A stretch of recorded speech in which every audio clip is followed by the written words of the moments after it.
आज सकाळी पहाटे 3:30च्या दरम्यान ही घटना घडलेली आहे। त्या घटनेमध्ये मर्सिडीज कार जी आहे त्या गाडीमध्ये 14 जण बसले होते।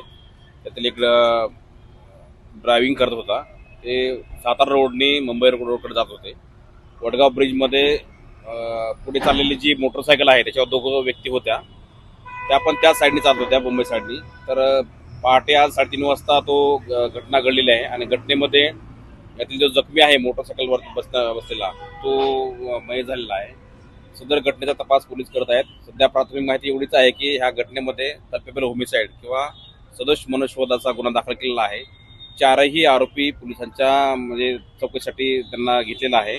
सर्वांची मेडिकल आणि बाकीच्या प्रोसेस सध्या सुरू आहेत आणि ह्या संपूर्ण घटनेचा तपास पोलीस अतिशय व्यवस्थितपणे आणि टेक्निकली सगळ्या गोष्टी वापरून करत आहेत। टू व्हीलर वरती किती जण होते? टू व्हीलरवरती 2 जण होते आणि गाडीमध्ये जी मर्सिडीज कार आहे त्याच्यामध्ये 4 जण होते आणि दुसऱ्यावर उपचार सुरू आहेत, फक्त मागे बसणारा मयत इथले सगळे जखमी आहेत। सगळ्या जखमीवरती उपचार सुरू आहेत। मयत किती आहे? मयत एक आहे, जे मोटरसायकलवर बसणारी व्यक्ती आहे ती मयत आहे।